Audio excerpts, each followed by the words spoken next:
दोस्तों इस साल का जो नेशनल अवार्ड का लिस्ट है वो हमारे सामने आया और सच बोलूं तो जब किसी एक्सेप्शनल परफॉर्मेंस को जब अवार्ड मिलता है, उसे रिकग्निशन मिलता है, तो सच बोलूं तो इट्स ऑलवेज वर्थ सेलिब्रेटिंग। वैसे इस साल भी अलग अलग कैटेगरीज में हर किसी को अलग अलग अवार्ड मिला हुआ है, लेकिन यहाँ पर मैं बात करूंगा best actor in a leading role के अवार्ड के बारे में। इस साल की अगर मैं बात करूं तो दोस्तों ब्रह्मयुगम से मम्मूटी सर जो है उनको अवार्ड मिला है और उनके साथ चंदू चैंपियन से कार्तिक आर्यन को अवार्ड मिला है। ठीक है, तो मम्मूटी का अगर जो परफॉर्मेंस था वो तो मज़ा ही आया था और मैं कहूँगा कि चाहे वो मम्मूटी की फिल्म हो या फिर कार्तिक आर्यन की फिल्म हो, इन दोनों ही फिल्मों को मैंने 2024 में दोनों बार देखा था थिएटर में, दो बार, और एक्सटेंसिव तरीके से मैंने इन दोनों ही फिल्मों को कवर किया था।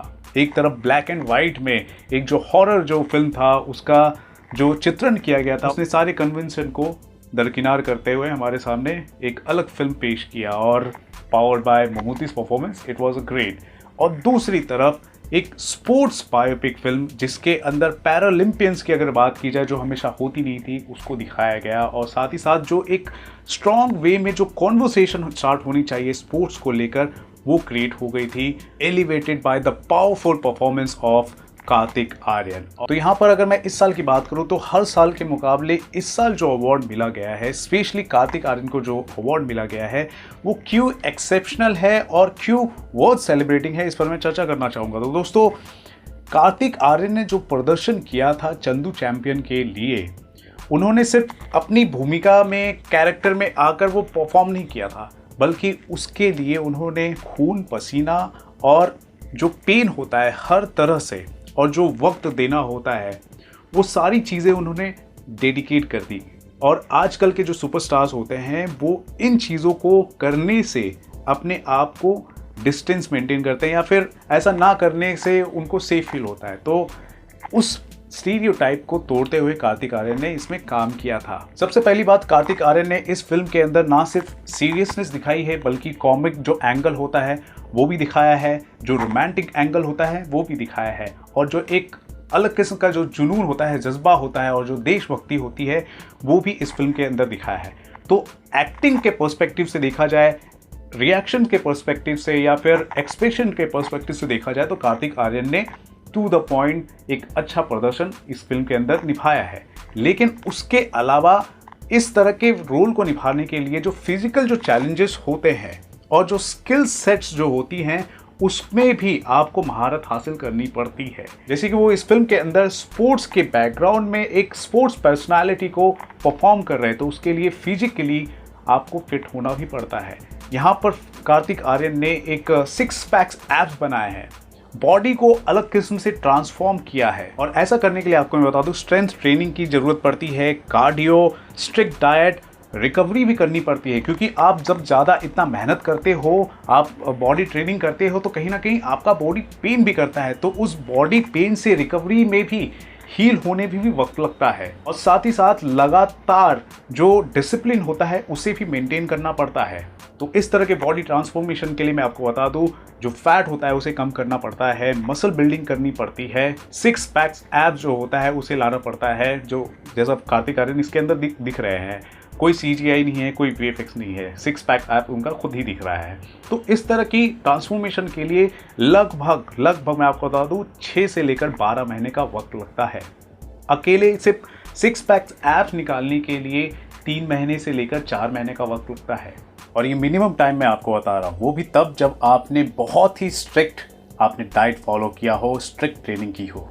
उसके अलावा फिल्म के लिए कार्तिक आर्यन ने स्विमिंग सीखी है, और स्विमिंग सीखने के लिए जनरली 2 से लेकर 4 महीने का वक्त लगता है इंटेंस तरीके से, और जो डिमांड है स्क्रीन पर उस इंटेंसिटी को दिखाने के लिए, तो वैसी स्विमिंग सीखने के लिए आपको इतना वक्त तो लगता ही है। उसके अलावा कार्तिक आर्यन ने इस फिल्म के लिए बॉक्सिंग तक सीखी है। एक प्रोफेशनल बॉक्सर की तरह बड़े स्क्रीन पर उस परफॉर्मेंस को दिखाने के लिए आपको बहुत कुछ सीखना पड़ता है, हर तरह के मूवमेंट, फुटवर्क, पंचिंग और फाइट की जो कोरियोग्राफी होती है उसको भी आपको सीखना पड़ता है, और इस चीज़ की ट्रेनिंग के लिए लगभग 4 से लेकर 8 महीने का वक्त लगता है। तो कार्तिक आर्यन ने यहाँ पर स्विमिंग भी सीखी, बॉक्सिंग भी सीखी और अपना बॉडी को भी ट्रांसफॉर्म किया है। तो इसके लिए डेडिकेटेड अगर मैं बोलूँ मिनिमम 6 से लेकर 12 महीने का वक्त लगता है, जिसके लिए कार्तिक आर्यन ने दिया। जो नए सुपरस्टार्स होते हैं, जो आज के दौर के जो स्टार्स होते हैं, जो 40 साल से कम उम्र के जो स्टार्स है,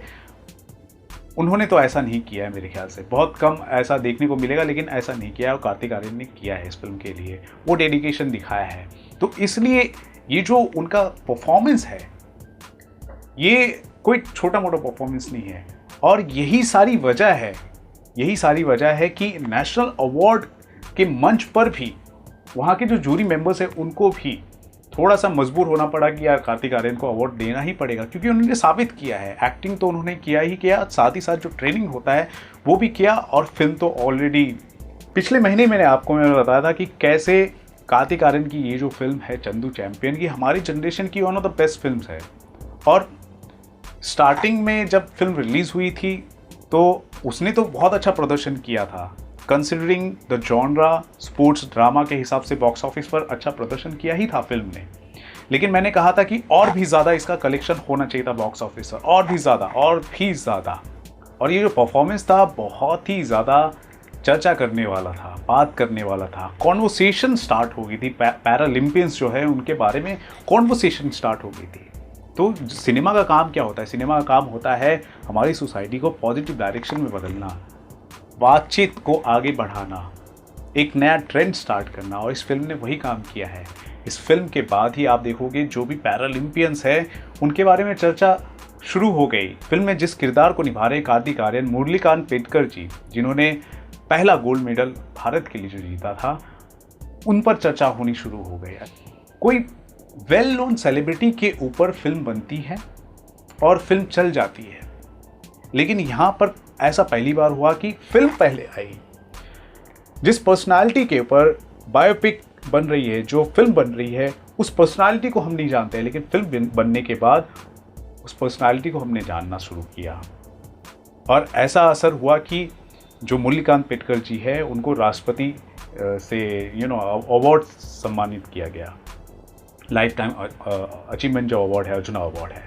तो ये इम्पैक्ट हुआ इस फिल्म का, इसलिए ये जो फिल्म है इम्पॉर्टेंट है। और मैं बहुत खुश हूँ कि कार्तिक आर्यन जैसे जो एक्टर हैं, जिन्होंने बहुत ही ज़्यादा डेडिकेटेड तरीके से एक फिल्म में काम किया और उनको अवार्ड मिल रहा है, ये बड़ी बात है। और कार्तिक आर्यन के लिए भी बड़ी बात है कि ममूटी जैसे लेजेंड जो है उनके साथ उनको नेशनल अवार्ड का जो एक्टर का जो अवार्ड है उन्हें शेयरिंग करना पड़ रहा है, तो इट्स गुड थिंग।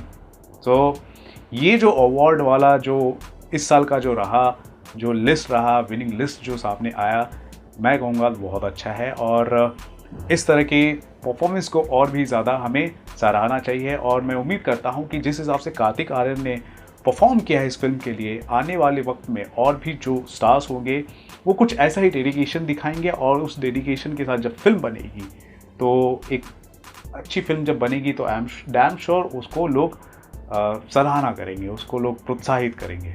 तो मैं यही चाहता हूँ। तो ये तो बस शुरुआत है। जिस हिसाब से अवार्ड मिला है और एक अच्छे परफॉर्मेंस को लोगों ने रिकग्नाइज़ करना शुरू किया है, आई एम डैम श्योर इसे देखकर आने वाले वक्त में और भी ज़्यादा इंस्पिरेशन मिलता रहेगा। तो क्या कहना चाहेंगे जिस हिसाब से कार्तिक आर्यन को अवार्ड मिला है इस फिल्म के लिए? ज़रूर बताएं दोस्तों हमारे कमेंट सेक्शन पर। देखते रहें आपका अपना channel filmy fever. This is Ravi Gupta signing off. Thank you, bye bye.